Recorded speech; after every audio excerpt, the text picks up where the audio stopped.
معاشرہ اس انسانی میں سب سے زیادہ ناتوا و لاچار وہ عورت کہلاتی ہے جس کے سر سے اس کے شوہر کا سایہ اٹھ گیا ہو اور وہ بیوگی کی زندگی گزار رہی ہو۔ ایسے بیار و مددگار عورت کے کھانے پینے کی نہ کسی کو فکر ہوتی ہے اور نہ ہی اس کے رہن سہن کا کسی کو کوئی خیال، بلکہ الٹا ایسے بے سہارا و غیر محافظ بیوہ عورت کے روحانی و جسمانی دشمن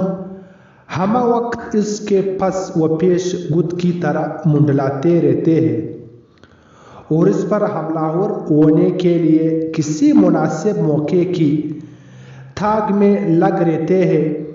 چنانچہ ہمارے معاشرہ کے روزمرہ کے بیسیوں واقعات اس تلخ حقیقت پر شاہد عدل ہیں۔ اس سلسلہ میں اگر دنیا کے بڑے مذاہب کا جائزہ لیا جائے تو معلوم ہوتا ہے کہ یہودی و عیسائی مذاہب میں یہ قانون رائج تھا کہ جب کسی شادی شدہ عورت کا شوہر مر جاتا تو وہ بیوہ ہو کر اس کے دوسرے بھائی کی ملکیت میں آ جاتی تھی۔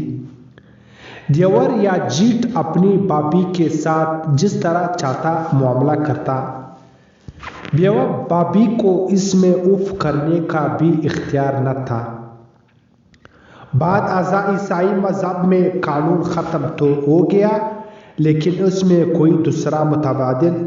مثبت پہلو پیش نہیں کیا جا سکا۔ ہندو مذہب میں اب بیوہ عورت کی زندگی کی کوئی ضرورت ہی نہیں سمجھی جاتی، بلکہ اس کا نظریہ تو یہ ہے کہ اب اس بیوہ عورت کو اپنے شوہر کی چتا سے لپٹ کر بے موت مر جانا چاہیے یا اگر زندہ رہنا چاہے تو دنیا کی تمام آرائش و آسائش سے علیحدہ ہو کر سارے عمر شوہر کی سوگ میں گزار دے۔ مشرکین عرب بیوہ عورت کو اپنی ملکیت میں لے کر اس کے ساتھ جس طرح چاہتے سلوک کرتے، اس پر ظلم و ستم کے پہاڑ توڑتے، دردناک اذیتیں و مصیبتیں پہنچاتے، اسے دین مہر معاف کراتے اور اس کو اپنی مرضی کے بغیر کئی شادی نہیں کرنے دیتے۔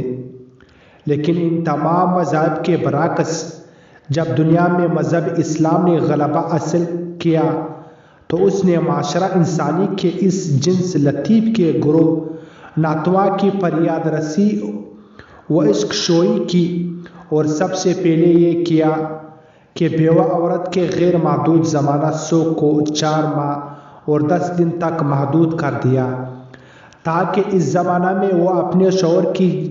جدائی کے تھوڑے بہت غم کا ازالہ کر سکے۔ اس سے یہ بھی معلوم ہو سکے کہ سابقہ شوہر کے نطفہ سے اس کا کوئی حمل ہے یا نہیں، اگر ہے تو اس کی عدت حمل جننے تک دراز ہو جائے گی اور اگر نہیں تو یہ 4 ماہ اور 10 دن کا زمانہ اس کی عدت کے ایام تصور کیے جائیں گے۔ اس کے بعد یہ دیکھا جائے گا کہ سابقہ شوہر کی طرف سے اس بیوہ عورت کو حق مہر دیا گیا تھا یا نہیں، اگر دیا گیا تھا تو فبہا، ورنہ اس کے ترکہ میں سے اس کا حق مہر اس کو دلایا جائے گا۔ پھر اس کی اولاد ہوئی تو سابقہ شوہر کے ترکہ میں اس کو کل مال کا 8واں حصہ دلایا جائے گا اور اگر اولاد نہ ہوئی تو سابقہ شوہر کے ترکہ میں سے اس کو کل مال کا 4تھا حصہ دلایا جائے گا۔ ایام عدت گزر جانے کے بعد اسلامی نقطہ نظر سے شرعی حدود و قیود کے اندر رہ کر اب بیوہ عورت بالکل آزاد اور خود مختار ہے۔ اب وہ اپنے لیے ہر قسم کی جائز اور مناسب زیب و زینت کر سکتی ہے۔ اسلام نے اس کے سر سے اس کے دیور، جیٹ، نند، ساس، سسر وغیرہ تمام عزیز و اقارب کی جابرانہ حکومتوں کا خاتمہ کر کے اس کے ہاتھ میں آزادی و خود مختاری کا پروانہ پکڑوا دیا ہے، لہٰذا اس کے بعد اب وہ جہاں کئی مناسب سمجھے اپنی مرضی سے اپنا نکاح کر سکتی ہے۔ اسلام نے اپنے ماننے والوں کو یہ حکم خوب صراحت کے ساتھ دیا ہے کہ جس سوسائٹی اور معاشرہ سے بیوہ عورت کو دوسروں نے نکال دیا تو اس کو عزت و ادب کے ساتھ اس میں داخلہ کا موقع دو اور اس مخلص شریک حیات بن کر اس کو دوبارہ وہ شرف عنایت بخشو جس کے سایہ سے وہ محروم ہو گئی ہے۔ چنانچہ ارشاد خداوندی ہے، ترجمہ: تم اپنے میں سے بغیر شور والی عورتوں سے نکاح کرو۔ چنانچہ سیرت نبویہ کے مطالعہ کرنے سے معلوم ہوتا ہے کہ خود حضور اقدس صلی اللہ علیہ وسلم اس اخلاقی وصف کے پورا کرنے میں پیش تھے۔ آپ نے 25 سال کی عمر میں حضرت خدیجہ رضی اللہ عنہا سے، جس سے 40 سالہ بیوہ عورت سے شادی کی اور پھر 25 سال تک اس طرح ان کے ساتھ شریک حیات رہے۔ اب ذرا ہم اپنے معاشرہ کی طرف نظر دوڑائیں اور دیکھیے کہ ہمارے ارد گرد اور آس پاس کتنی ہی ایسی بے سہارا اور بے کس و محتاج بیوہ عورتیں موجود ہیں جو انتہائی قسم پرستی اور لاچاری کی زندگی گزارنے پر مجبور ہے۔ کیا ہم نے کبھی ان کے فریاد رسی یا اشک شوئی کی ہے؟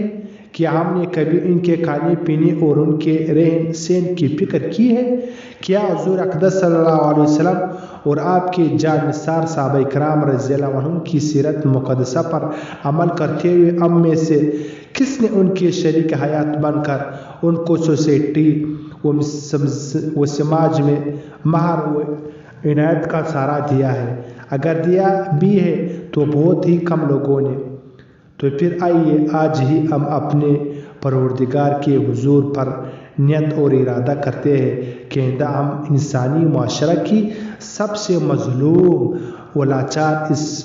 صنف نازک کی فریاد رسی کی سلسلہ میں کسی بھی قسم کی پہلو و سستی اور کوتاہی و لاپرواہی نہیں کریں گے۔ وآخر دعوانا الحمدللہ رب العالمین۔